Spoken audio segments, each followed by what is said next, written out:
vamos a comenzar con nuestro programa, la programación neurolingüística como disciplina dinámica, que es nuestro primer módulo, módulo número 1, que consta de 12 talleres y que bueno, vamos a ir avanzando poco a poco en el desarrollo de este maravilloso tema que yo inicié hace más de 25 años en el conocimiento de la programación neurolingüística en mi hermoso país México, y yo creo que fui de los primeros en aquel entonces que empezaban a asomar las narices en esta maravillosa disciplina que es la PNL.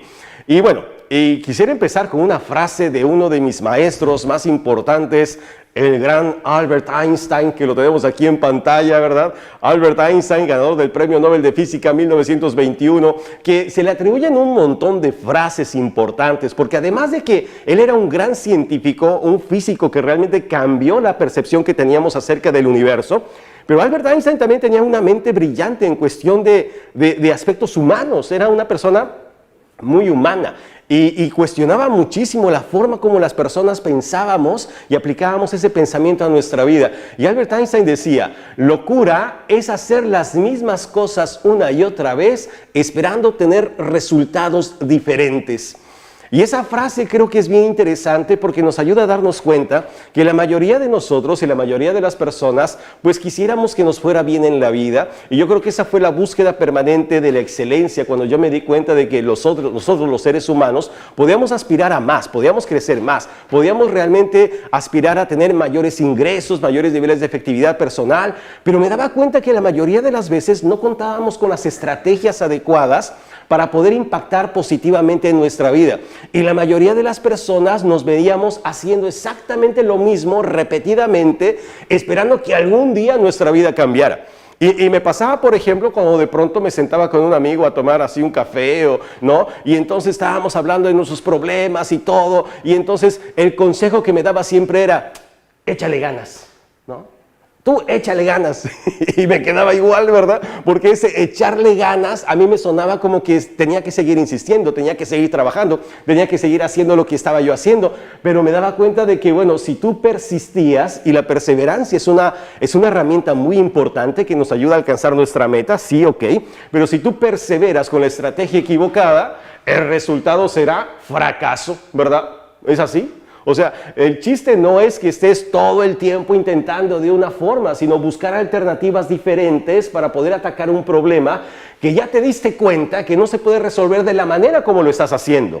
Y eso tiene que ver con todo, tiene que ver con tu situación económica, tiene que ver con tu salud, tiene que ver con tu situación personal, tiene que ver con tu profesión, tiene que ver absolutamente con todo. Entonces, tenemos que darnos cuenta de que hay cosas que tenemos que empezar a cambiar. Hay maneras diferentes de enfrentar una misma situación, y a eso se dedica la programación neurolingüística. Se dedica a encontrar alternativas, caminos diferentes para poder incorporar herramientas distintas y resolver nuestros problemas cotidianos para ser personas más efectivas. Así que podemos definir a la programación neurolingüística como un conjunto de poderosas técnicas que pueden producir en las personas cambios en sus conductas permanentes y a corto plazo. O sea, así es la programación neurolingüística. Es un conjunto de poderosas herramientas, de poderosas técnicas. La primera vez que yo comencé a darme cuenta del poder que tenía la programación neurolingüística, realmente me asombró. La capacidad de poder acceder a estados de excelencia, de superar traumas, de cambiar creencias, de derribar estructuras, de empoderarme de una manera como yo nunca lo había visto. Fue para mí sorprendente, casi mágico, diría yo, ¿verdad? Por eso me encantó porque era una vía rápida de poder acceder a esos recursos personales que tanto son necesarios para todas aquellas personas que deseamos alcanzar el éxito. Seymour y O'Connor, autores de un libro maravilloso llamado Introducción a la Programación Neurolingüística, que les recomiendo un montón, creo que fue el segundo libro que yo me compré de programación neurolingüística, ellos de alguna manera definen a la programación neurolingüística como el arte y la ciencia del desarrollo personal. Y bueno, este libro fue escrito hace como 30 años, ¿verdad? Y en ese entonces Seymour y O'Connor, quizá dos de las personas que más han impactado en el campo de la programación neurolingüística, hablaban de que la PNL era el arte y la ciencia del desarrollo personal. ¿Por qué arte? Bueno, pues porque cada persona es diferente, ¿verdad? Y para diferentes personas la PNL va a aplicar de formas distintas. O sea, no puede ser algo que le funcione exactamente igual a todas las personas. Todos nosotros venimos de diferentes culturas, nos han educado de manera diferente, hemos tenido diferentes experiencias y eso hace que la programación neurolingüística prácticamente sea un traje a la medida para cada uno.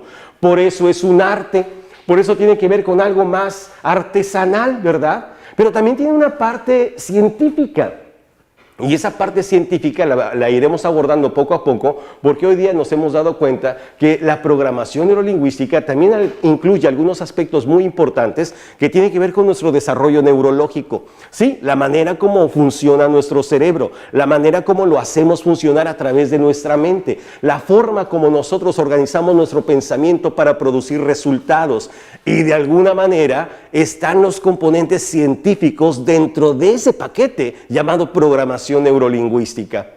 Si nosotros vamos con los autores de la programación neurolingüística, con John Grinder y Richard Bandler, que los tengo acá, que quizás sea la única foto que ustedes vean donde estén juntos, porque después de haber creado la programación neurolingüística se separaron y crearon corrientes diferentes. Así, bueno, y de hecho esta foto no está hecha junta, fue un Photoshop, ¿verdad? Pero realmente es la única vez que nos van a ver juntos, a Grinder y a Bandler. Pero ellos definieron la programación neurolingüística como el estudio de la estructura de la experiencia subjetiva. Así está, a ver, repítelo, ¿no? Es el estudio de la estructura de la experiencia subjetiva. ¿Por qué? ¿No? ¿Por qué? Ok, vamos a definir un poquito mejor esta definición. A ver, otra vez en pantalla, Kevin. Ok, vamos a ver. ¿Por qué estudio? Bueno, pues porque nos vamos a detener a analizar, nos vamos a detener a investigar, ¿verdad? Cuando tú estudias algo, pues le dedicas tiempo, le dedicas atención, le dedicas realmente toda tu capacidad de enfoque. Eso es estudiar, ¿verdad? No es lo mismo leer un libro que estudiar un libro, ¿bien? Entonces, vamos a estudiar ¿qué cosa? La estructura. Dirían Grinder y Bandler. ¿Qué es la estructura? La forma como yo estoy organizando la información dentro de mi cabeza. Esa es la estructura. Y todos tenemos diferentes formas de organizar esa información, diferentes maneras como nosotros acomodamos una misma información en nuestra cabeza. Es decir, yo voy a un curso junto contigo, sin embargo, tú estructuras la información de una manera y yo la estructuro de otra forma. Eso hace que la experiencia que nosotros tengamos sea muy particular, sea, como dicen Grinder y Bandler, completamente subjetiva. Es decir, depende del punto de vista del observador, depende de la persona. Por lo tanto, la experiencia será muy diferente para Carla Ferrer, que vive en Nueva York, que para Paloma Barba, que vive en Mexicali. Será completamente diferente, ¿verdad? Porque todos tendremos diferentes formas de experimentar una misma realidad. Por eso es subjetiva. Y cuando yo estudio la forma como cada uno de nosotros organiza esa información, yo puedo incidir directamente en esa información para crear cambios en la persona. Eso fue lo que a Grinder y a Bandler les maravilló en un principio, porque ellos ni siquiera querían encontrar un modelo que ayudara a cambiar el comportamiento de la gente. No, solamente querían estudiar por qué algunas personas tenían éxito en algunas cosas y otras no lo tenían. Porque algunas personas tenían grandes resultados y otras no la tenían.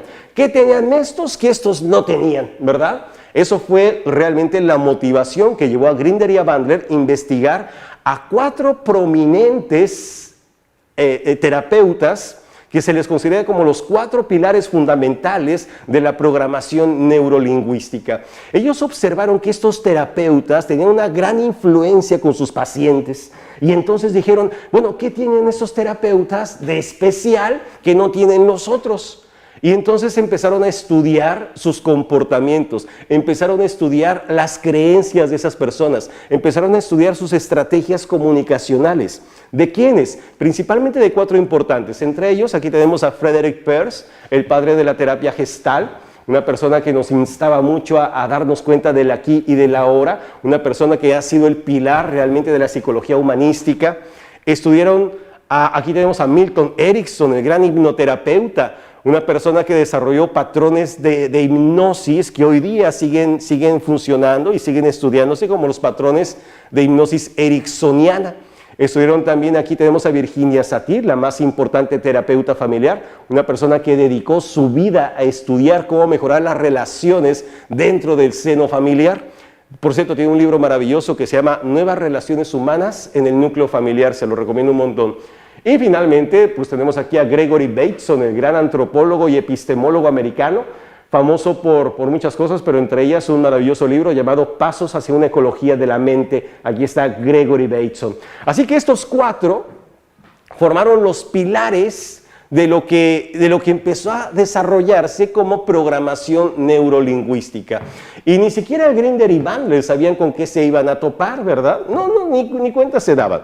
Pero cuando empezaron a darse cuenta de los resultados que tenían al aplicar programas de PNL, como ellos le llamaron, dijeron, bueno, ¿cómo le llamamos esto que acabamos de descubrir? Y entonces dice la anécdota que frente a una botella de vino californiano, en una tarde en octubre, ellos dijeron, vamos a llamarle programación neurolingüística.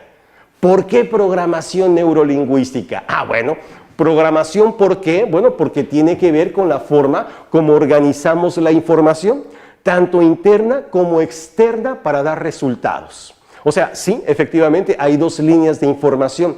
La información que yo genero en mi mente, es decir, la manera como estructuro mis pensamientos, pero también la comunicación externa, es decir, lo que yo hago con mis manos, lo que yo hago con mi cuerpo, lo que yo hago con lo que se ve. O sea, tú no ves mis pensamientos, pero sí observas mi cuerpo. Y esos dos estados, dos niveles, los organizo de alguna forma para generar una respuesta.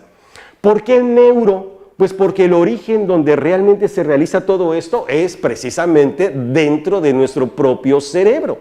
Es decir, procede de nuestro proceso de interpretación neurológica a través de los sentidos. Grinder y Bandler dijeron, realmente nosotros organizamos la información externa gracias a nuestros sentidos físicos, a lo que somos capaces de observar, lo que somos capaces de escuchar y lo que somos capaces de sentir. Gracias a que tenemos esa posibilidad de conectarnos con el mundo de allá afuera a través de los sentidos, podemos organizar esa información. ¿Y por qué lingüística? Pues porque lo hacemos a través del lenguaje. Así es, la manera como programamos esa información es a través de los diálogos que nosotros tenemos con otras personas, pero también con los diálogos que tenemos con nosotros mismos. Y ahí está realmente toda la magia, la manera como tú organizas esa información gracias a lo que conversas con otras personas, a lo que te dicen otras personas, a lo que escuchaste en tu hogar, a lo que te decían tus padres, lo que te decían tus tíos, lo que te decían tus maestros, pero también a través de lo que te decías tú mismo, tú misma, a través de tu diálogo interno.